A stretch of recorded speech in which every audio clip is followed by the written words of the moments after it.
नमस्कार बच्चों, मैं M K. Singh sir, rankers Kota classes और कंसल्टेंसी से एक बार फिर आपके बीच बहुत ज़रूरी जो कि जानकारी और साथ ही साथ आपका जो स्टेप बाय स्टेप जो फॉर्म भरे जाएंगे, वैसे छात्र जो कि ग्रामीण क्षेत्र से भी बिलोंग करते हैं और ऐसे बहुत सारे छात्र हैं जो कि शहरी क्षेत्र में हैं या शहर में रह के पढ़ाई करते हैं, उन सभी को बहुत बहुत शुभकामनाएँ।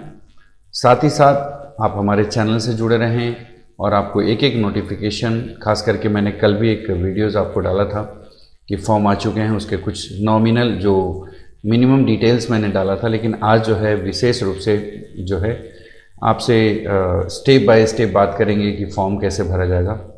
तो सबसे पहले जो कि आप स्क्रीन पे देख रहे हैं पीछे में, इस बार साइट बदल गई है। पहले जो साइट था वो nta.neet.in जो भी, लेकिन इस बार जो साइट बदला है उसमें exams.nta.ac.in है।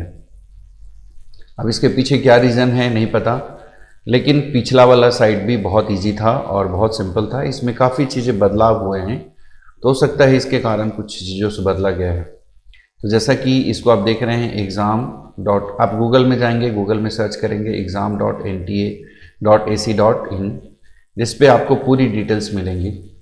दूसरा ये कि जो सबसे इम्पोर्टेंट है, इसमें कुछ लिंक दिए हुए हैं, जैसे कि यहाँ पे रजिस्ट्रेशन दिया हुआ है, यहाँ पे लॉगिन दिया हुआ है, यहाँ पे इन्फॉर्मेशन बुलेटिन दिया हुआ है, ये भी इन्फॉर्मेशन बुलेटिन दिया हुआ है।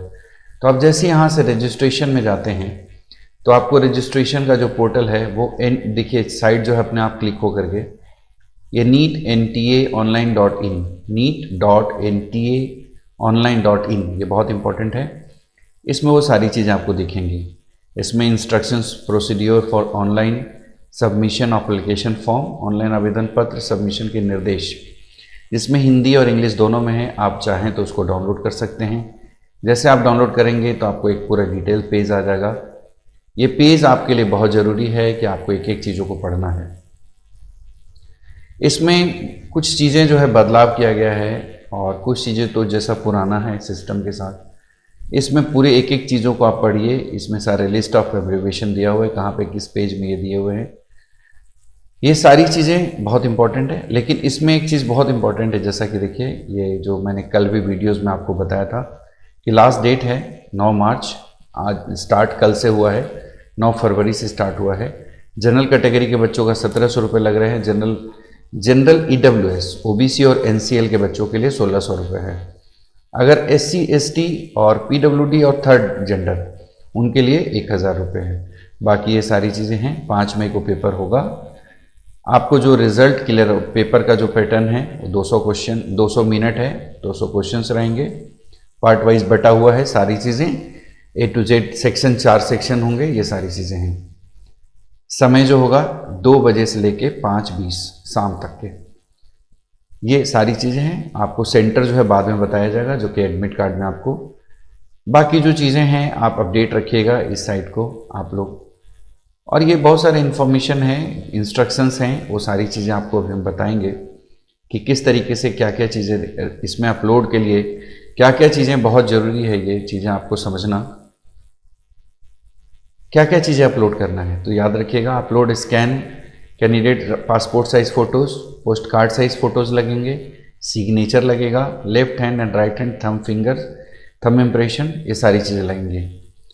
बाकी PWD के लिए जो बच्चा है उनको सर्टिफिकेट भी देना पड़ेगा। लेकिन पिछले बार से इस बार जो सबसे बड़ा जो बदलाव है कि पिछले बार आपको कास्ट सर्टिफिकेट देना था या फिर उसका एक आपको प्रूफ के तौर पे एप्लीकेशन डालना था, जिससे कि आप उस कास्ट से बिलोंग करते हैं। इस बार वो चीज़ें नहीं है, तो ये आपके लिए बहुत बेनिफिट है। बाकी जो अपलोड होगा उसमें फ़ोटोज़ का साइज़ 10 KB to 200 KB होगा। Size of a scan photograph जो पोस्ट कार्ड होगा 4 इंच बाई 6 इंच का होगा, और ये 10 KB से 200 KB के बीच में होना चाहिए। आपको स्कैन सिग्नेचर होगा, वो भी 4 kg से 30 kg के बीच में होगा, क्लियरली मतलब विजिबल। साथ ही साथ जो स्कैन जो आपका सर्टिफिकेट है वो 50 KB से 300 KB के बीच में होगा। बाकी जो left hand and right hand जो थंब फिंगर है, थंब इम्प्रेशन, ये आपको 10 KB से 200 KB के। तो ये सारी चीज़ें आपको पहले आपको तैयार कर लेना है उसको, और बाकी फिर स्टेप बाय स्टेप पढ़ना है।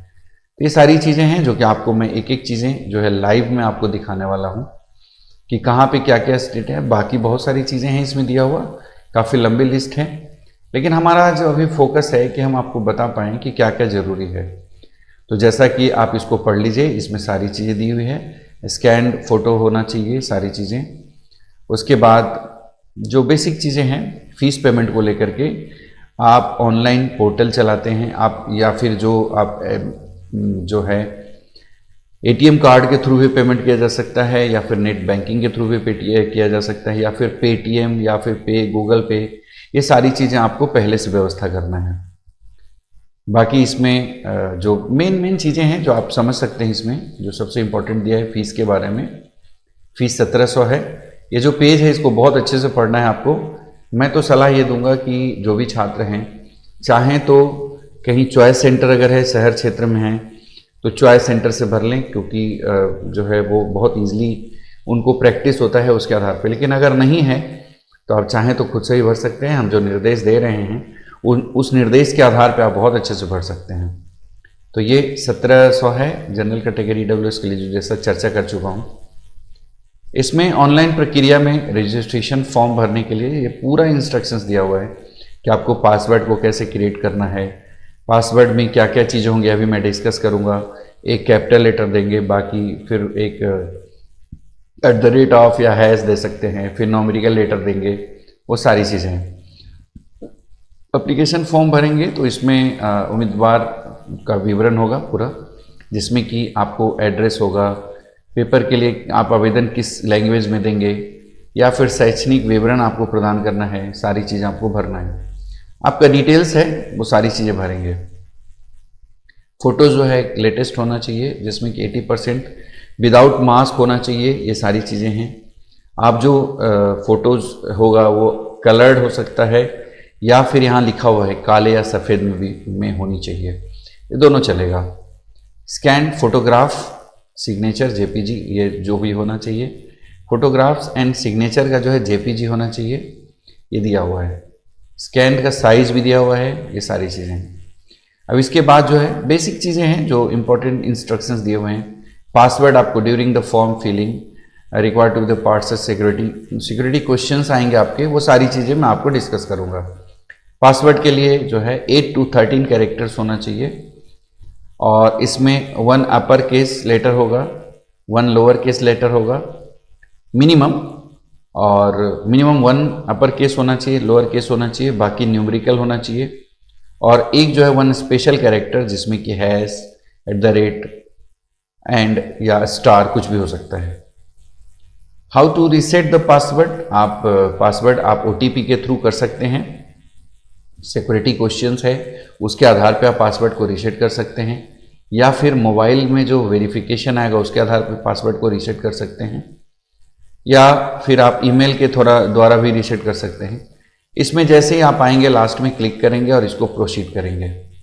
जैसे ही आप प्रोसीड करेंगे तो ये बहुत इंपॉर्टेंट है कि login and identification on online submission of application form, इसमें जो ऑप्शन दिया हुआ है पिछले बार भी था ये, इसमें जो सबसे इम्पोर्टेंट है कि आप जब भी लॉगिन करने लगेंगे तो लॉगिन के आधार पे जो सबसे इम्पोर्टेंट होता है कि आपको ये चीज़ को ध्यान रखना है कि आप आधार कार्ड के थ्रू इंटर करना चाहते हैं, या फिर आप जिसके भी थ्रू इंटर करना चाहते हैं, तो इसमें जो एक सबसे इम्पोर्टेंट जो पार्ट होता है,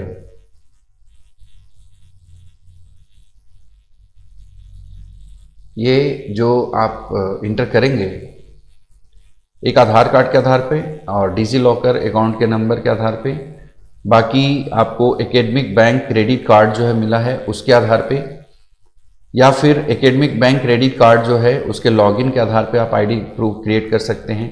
पैन कार्ड अगर बना हुआ उसके आधार पे कर सकते हैं, या फिर नॉन इंडियन पासपोर्ट जो है उसके आधार पे कर सकते हैं। तो इसको जैसे ही आप किसी एक को क्लिक करते हैं, जैसा कि आधार कार्ड को क्लिक करते हैं, इसके बाद यहाँ पे आधार कार्ड डालेंगे और यहाँ से जनरेट OTP होगा, उसके बाद फिर आप प्रोसेस करेंगे। तो जैसा कि मैं आपको बता दूं कि जैसे ही आप आधार कार्ड OTP करेंगे क्रिएट, तो आप देख सकते हैं ये आधार OTP आएगा और यहाँ से जनरेट करेंगे। तो इसको जैसे आप आगे बढ़ेंगे, इसके बाद आपको जो नेक्स्ट आएगा वो बहुत इंपॉर्टेंट है। अभ्यर्थी का नाम होगा, कैंडिडेट नेम होगा, उसमें आपको कैंडिडेट नेम भरना है, फादर्स नेम भरना है। फादर्स नेम में जो आपके फादर्स नेम जो भी आपके 12th बोर्ड 10th बोर्ड के सर्टिफिकेट पे दिया हुआ है, मदर्स नेम आपको भरने हैं, मदर्स नेम। बाकी आपको यहाँ पे जो है डेट ऑफ बर्थ है, डेट ऑफ बर्थ आपको भरने हैं। बाकी आगे आप बढ़ते हैं तो इसमें अगर आप देखेंगे तो डेट ऑफ बर्थ, और उसके बाद फिर आपको जेंडर है भरना, साथ में नेशनलिटीज़ भरनी है। पहचान के लिए आपको कोशिश करनी है कि आपको कोई अदर एक आइडेंटिफिकेशन नंबर डालना है, आइडेंटिफिकेशन कार्ड लगेगा और उसके बाद आइडेंटिफिकेशन नंबर डालना है। तो इस तरह से जो है सेकेंड पेज अगर देखा जाए तो फर्स्ट पेज में आपको OTP जनरेट होगा, OTP वेरीफाई होगा। उसके बाद फिर सेकेंड जो पेज होगा उसमें आप ये जो बेसिक डिटेल्स है वो आप डालेंगे। बेसिक डिटेल्स के बाद जैसे ही आप आगे बढ़ेंगे तो नेक्स्ट जो है आपको एड्रेस से रिलेटेड आएगा, आपको एड्रेस डालना है। एड्रेस में परमानेंट एड्रेस आपको है जो कि कॉलम दिया हुआ है, परमानेंट एड्रेस डालना है। उसके बाद लोकल जो आपको लैंडमार्क होता है लोकल, वो आपको डालना है। बाकी इसमें नेशनलिटीज़ डालनी है, जैसा कि लोकल एड्रेस के रूप में, फिर उसके बाद आपको लोकलिटीज़ और नेशनलिटीज़, ये सारी चीज़ें आपको डालनी हैं। तो नेशनलिटीज़ में आप इंडिया से हैं तो इंडिया डालेंगे। उसके बाद फिर आप डिस्ट्रिक्ट सेलेक्ट करेंगे, स्टेट सेलेक्ट करेंगे, स्टेट सेलेक्ट करेंगे। स्टेट सेलेक्ट करने के बाद फिर आप डिस्ट्रिक्ट सेलेक्ट करेंगे। डिस्ट्रिक्ट सेलेक्ट करेंगे तो आपको आपका पिन कोड जो है उसके साथ में आप डालेंगे, जैसा कि जो बेसिक डिटेल्स है आप इसके बाद आगे बढ़ जाएंगे। फिर आपको पिन कोड डालना है, पिन कोड के बाद मोबाइल नंबर वेरीफाई करना है, मोबाइल नंबर डालना है। साथ ही साथ एक और जो है मोबाइल नंबर का कोड भी डालना है। उसके बाद आपको नीचे में ईमेल आईडी डालना है। ईमेल आईडी के साथ में एक और मोबाइल नंबर, 2 मोबाइल नंबर डालना है, सॉरी एक ही मोबाइल नंबर डालना है। इसके बाद नीचे आएंगे तो आपको एडिशनल एक अलग से कॉन्टैक्ट नंबर डालना है, अगर आपके पास है तो एक दूसरा डिफरेंट डालना है। उसके बाद अस्थाई पता और अस्थाई दोनों एक कर सकते हैं, अगर अलग है तो अलग भर सकते हैं आप। तो इस तरीके से आपको हो जाएगा। इसके बाद पासवर्ड आता है। पासवर्ड में बहुत ध्यान रखेंगे, बच्चों के लिए यहाँ पे दिक्कत कई बार हुआ है। तो सबसे पहले कैपिटल लेटर, उसके बाद फिर आपको स्मॉल लेटर, उसके बाद आपको स्पेशल लेटर आप दे सकते हैं, उसके बाद आप न्यूमेरिकल लेटर दे दें। जैसा कि मैं आपको बताऊं कि अगर किसी का नाम रमेश है तो बहुत सिंपल सा है पासवर्ड बनाने का कि R आप कैपिटल रख दें, उसके बाद जो बाकी के जो हैं आप R को कैपिटल रखें और बाकी जो है उसको आप सिंपल तरीके से स्मॉल लेटर कर सकते हैं। इसमें एक बेसिक चीज़ें हैं जो एक बार जिससे ही इसको हम पासवर्ड डाल रहे हैं, एक बार देख लीजिए। हम यहाँ पे बात कर रहे थे पासवर्ड का, तो कैपिटल लेटर एक दे दीजिए और लास्ट में स्मॉल लेटर देंगे, उसमें एक स्पेशल लेटर, और साथ ही साथ फिर आपको स्पेशल लेटर के बाद फिर आप न्यूमेरिकल वैल्यू डाल सकते हैं। तो इस तरीके से आपका हो गया। और एक आपके लिए एक क्वेश्चन है, सुरक्षा क्वेश्चन है, आप उसके हिसाब से आप कर सकते हैं। तो इसमें व्हाट इज़ द सिटीज आप कहीं से भी रख सकते हैं जहाँ से आप हैं। उसके बाद इंटर सिक्योरिटी पिन बहुत इंपॉर्टेंट है। हर पेज में आपको एक सिक्योरिटी पिन लगेगा, उसको आप डालते जाएं और सबमिट करते जाएं। जैसे आगे बढ़ेंगे तो आपको जो है नेक्स्ट ये आपको डिटेल्स आ जाएगा कि आपने क्या क्या फिलअप किया है। ये पूरा डिटेल्स है, सिक्योरिटी पिन और सारी चीज़ें। इसमें आपको 4-5 चीज़ें जो है डिक्लेरेशन मांगेगा, जिसमें मेरा नाम, फादर का नाम, फिर आपका स्थाई पता और सारी चीज़ें जो है डिक्लेरेशन के रूप में आपको दिखेगा।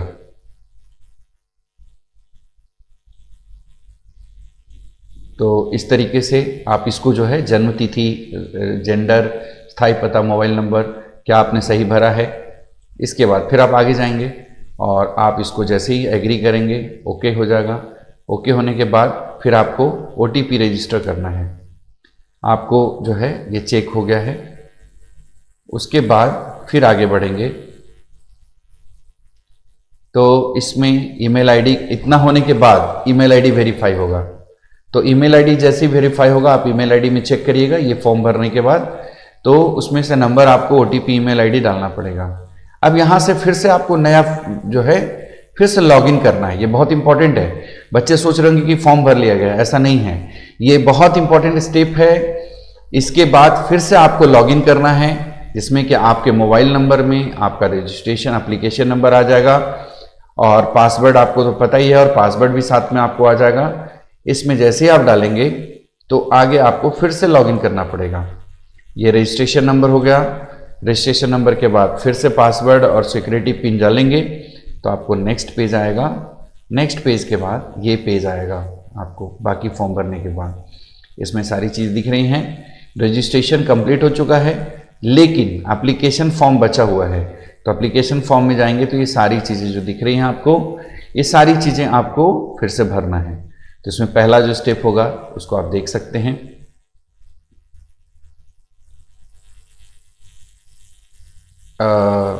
इसमें आप ध्यान देंगे कि अमित कुमार जो दिया हुआ है आपको पता, और ये सारी चीज़ें आपको आगे बढ़ना है और फिर से एग्री करना है। एप्लीकेशन फॉर्म में, एप्लीकेशन फॉर्म का जो पहला पेज होगा आप इसको देख सकते हैं। एप्लीकेशन फॉर्म का जो पहला पेज होगा उसमें मोस्टली चीज़ें पहले से भर दी गई हैं, लेकिन आप इसमें अप्लाई करेंगे एंट्रेंस एग्जामिनेशन, गार्जियन नेम और वो सारी चीज़ें, बहुत नॉर्मल सी चीज़ें हैं।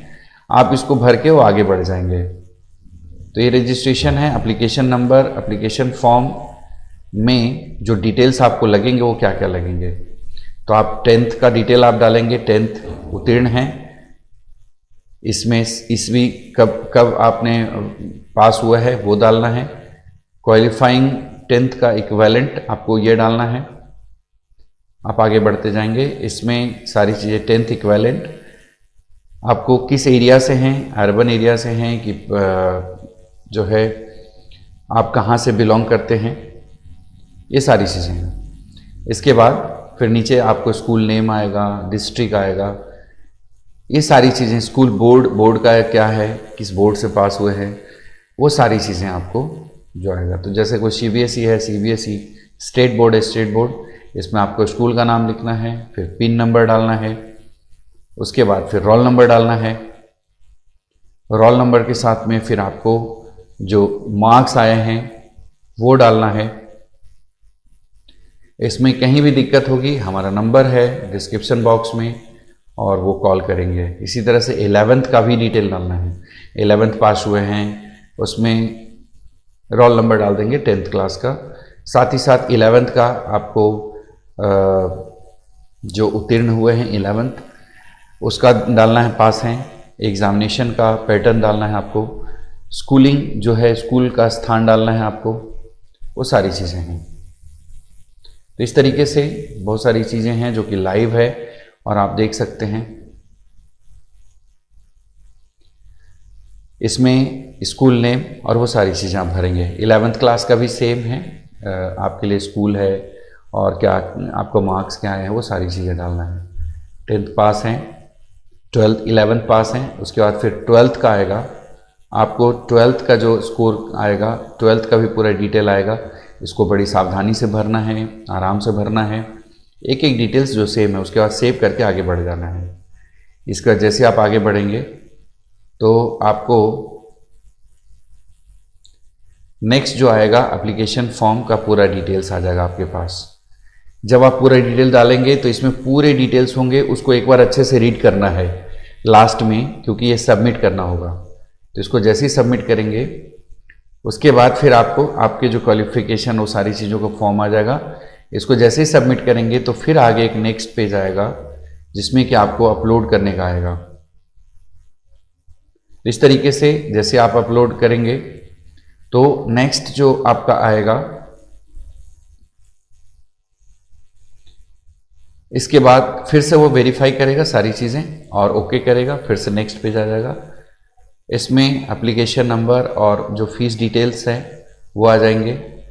इसमें एक स्टेप है जो कि एक स्टेप और है जो आपको स्कैन वाला जो पार्ट आएगा, उसमें 4 स्कैनर रहेंगे, अलग अलग रहेगा, जिसमें आपको फोटोग्राफ्स, एक पेज है जो कि इसमें मिसिंग है।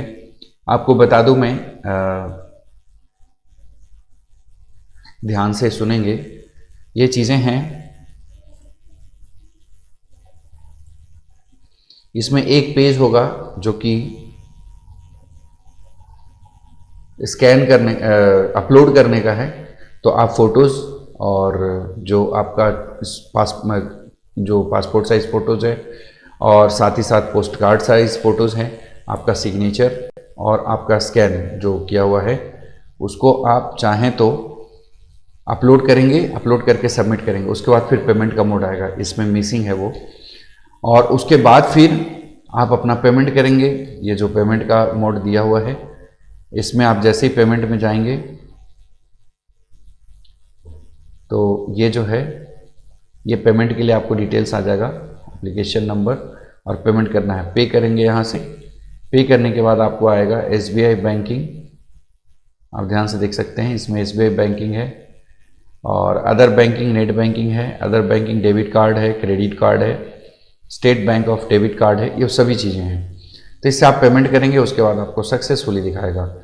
तो आप ध्यान रखेंगे कि बड़ी सावधानी से चीज़ों को फिलअप करना है, एक एक चीज़ों को अपलोड करना है। अपलोड का जो ऑप्शन है उसमें जैसे ही जाना है, क्लिक करना है और वो सारी चीज़ें आपके पास आ जाएगा। तो बच्चे बहुत सावधानी से आप फॉर्म भरेंगे, या फिर आप किसी चॉइस सेंटर में चले जाएंगे। चॉइस सेंटर में जाएंगे तो उसमें आपको बहुत आसानी होगी, क्योंकि सामने वाले जो भी होगा वो आपके पूरे जो त्रुटि है या कुछ चीज़ें है उसको आपको सॉल्व करेगा। क्योंकि जो भी बच्चे हैं जो पढ़ाई कर रहे हैं, कहीं ना कहीं उनको उनके जो है दिमाग में एक प्रेशर चलते रहता है, वो घबराहट होती है या घबराहट होती है। वैसे में फॉर्म में अगर कोई भी मिस्टेक करते हैं, ध्यान रहे कि जो सबसे इम्पोर्टेंट बातें ये है कि इस बार आपको कास्ट सर्टिफिकेट नहीं लग रहा है। वैसे छात्र जिनका कि कास्ट सर्टिफिकेट नहीं बना है, वो चाहें तो कास्ट सर्टिफिकेट ऑप्शन में डाल करके, जो भी जनरल कैटेगरी के हैं, वो समय दिया जाएगा, आप सर्टिफिकेट बना लेंगे। खास करके EWS के लिए जो है, वो EWS के लिए एक लंबा प्रोसेस होता है। तो EWS का जो है वो आप बनवा सकते हैं अगर आप EWS से बिलोंग करते हैं। लेकिन ध्यान रहे कि अगर 8 लाख से ज़्यादा इनकम है अगर, और आप EWS बना लिए हैं और EWS के आधार पर आप एडमिशन लेना चाहते हैं, तो कहीं ना कहीं आपके लिए बाद में, अगर जैसा कि आप अगर गवर्नमेंट जॉब में हैं, और गवर्नमेंट जॉब, क्योंकि आजकल क्या होता है कि ये चीज़ें तहसील ऑफिस में या फिर पटवारी जो भी होते हैं, जहाँ से लोग किसी भी तरीके से बना लेते हैं, लेकिन जब वेरीफाई होगा या किसी भी तरह की जांच होगी, उसमें अगर आप पकड़े जाएंगे तो बच्चों का भविष्य खराब हो सकता है। इसलिए ध्यान रखेंगे कि किसी भी तरह के इसमें वो ना करें जिससे कि आपको आगे परेशानी हो। तो जिनका भी 8 लाख से ऊपर है वो EWS के फॉर्म नहीं फिलअप करें, क्योंकि EWS की कंडीशन ये है कि 8 लाख से कम इनकम वाले जनरल कैटेगरी के बच्चे ही भर सकते हैं। खास करके अब SC ST कैटेगरी के हैं तो उनके लिए तो कोई भी इनकम का वो नहीं है। अगर किसी को सर्टिफिकेट नहीं बना है तो आप ऑप्शन में डाल सकते हैं इसको। तो इस तरीके से आप सभी को विशेष रूप से शुभकामनाएं। फॉर्म आप भर लें। ये चीज़ें कभी ना सोचें कि हम पहले भरेंगे तो हमें जो है हमारा चॉइस सेंटर होगा, ऐसा कुछ भी नहीं है। आप जब भी फॉर्म भरेंगे, कंप्यूटराइज चीज़ें होती है, आपकी चॉइस जो है मतलब सेंटर के रूप में आपको इसमें जो ऑप्शन में दिया हुआ है कि आप फर्स्ट चॉइस, सेकंड चॉइस, क्या क्या चीज़ें आप अपने हिसाब से रख सकते हैं। तो ये चीज़ें हैं कि आपको इसमें ऑप्शन के रूप में है कि आप चाहें तो फर्स्ट चॉइस, सेकंड चॉइस के रूप में, थर्ड चॉइस के रूप में आप रख सकते हैं अपना टेस्ट सेंटर को। तो ये बहुत सारी डिटेल्स है। आपको कभी भी दिक्कत हो, आप हमारा नंबर है नीचे डला हुआ है, उसमें आप हमें कॉल करके आप ज़रूर हमसे संपर्क कर सकते हैं। हम आपको फॉर्म भरने के कोई चार्जेस नहीं ले रहे हैं। हाँ, काउंसलिंग है, काउंसलिंग का जो पार्ट है, जो काउंसलिंग है गवर्नमेंट कॉलेज के लिए और प्राइवेट कॉलेजेस के लिए, उसका हमारा चार्ज है, पेड काउंसलिंग है। आप ज़रूर से ज़रूर हमारे चैनल से जुड़ें। हमारा वीडियोस अगर इन्फॉर्मेटिव लगता है तो ज़रूर हमारे चैनल को सब्सक्राइब कर लें, हमारा वीडियोस को शेयर करें ताकि सभी बच्चे, इंडिया के कोने कोने के बच्चे जो भी अलग अलग जगहों से बिलोंग करते हैं, वो सभी बच्चे हमारे वीडियोस को देख करके वो बेनिफिट उठाएं। तो बहुत बहुत धन्यवाद और ढेर सारी शुभकामनाएं सभी छात्र जो कि 12th के एग्ज़ाम दे रहे हैं उनको भी, और जो ऐसे छात्र जिन्हें जो ड्रॉप लिए हैं और उनके लिए 3 महीने का जो समय बचा हुआ है, मोर और लेस 5 मई को पेपर है, तो आपके पास 3 महीने का समय है और उस 3 महीने को बहुत अच्छे से यूटिलाइज़ करिए और खूब अच्छे से रिवीजन करिए, बेसिक प्रैक्टिस कीजिए, पुराने क्वेश्चन जो है उसको प्रैक्टिस कीजिए। अगर कोई भी स्टूडेंट 10 साल, मिनिमम 10 साल के क्वेश्चन को भी अगर प्रैक्टिस कर लेते हैं तो आपके लिए बहुत बेहतर होगा। साथ ही साथ एक साइकिल चलता है एनटीए का, वो एनटीए के एग्ज़ाम, जो नीट का एग्ज़ाम होता है जो एनटीए कंडक्ट करती है, इसमें एक साइकिल हमेशा देखा गया है कि हर साल जो है एक पेपर टफ होता है। अभी तक में देखा जाए तो 2022 में, 2021 में बायोलॉजी टफ हुआ था, 22 में फिर से जो है फिजिक्स टफ हुआ था, केमिस्ट्री में 2023 में जो है केमिस्ट्री टफ हुआ था, और 2024 है अभी, तो इसमें फिर से बायोलॉजी का एक साइकिल है। क्योंकि ये हम लोग एक 100% में कर रहे हैं, लेकिन एक अनुमान लगाया जाता है कि आपको जो है एक साइकिल के अकॉर्डिंग में ये ऐसा होता है, तो आप इन चीज़ों को ध्यान रखेंगे ताकि आपको जो है आगे कोई दिक्कत ना हो। बायोलॉजी हो सकता है कि कॉम्प्लेक्स होगा, तो इस आधार पे बायोलॉजी के जो कॉम्प्रिहेंसिव क्वेश्चंस होते हैं, कॉम्प्लेक्स क्वेश्चन जो कि असर्शन रीजन का होता है, ये सब भी प्रैक्टिस जरूर कर लीजिएगा।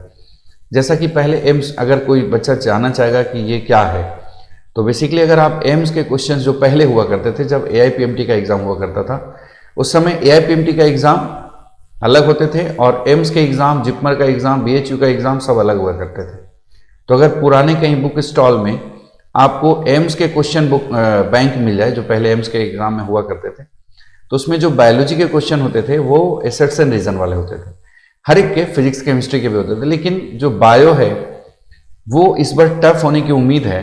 तो ऐसे में आपको कोशिश करना है कि बायो के हर पैटर्न के क्वेश्चन को सॉल्व करना है, और अभी जो है टेस्ट सीरीज को आप करते रहिए। हम आपको जो है, हमारा साइट है rankersquotaclasses.com, जिस पे आपको हम टेस्ट पेपर भी अपलोड करेंगे, फ्री ऑफ कॉस्ट है, आप चाहें तो उसका भी बेनिफिट उठा सकते हैं। तो सभी छात्र, आप सभी छात्रों को शुभकामनाएं और आप अच्छे से पढ़ाई करें। बहुत बहुत धन्यवाद।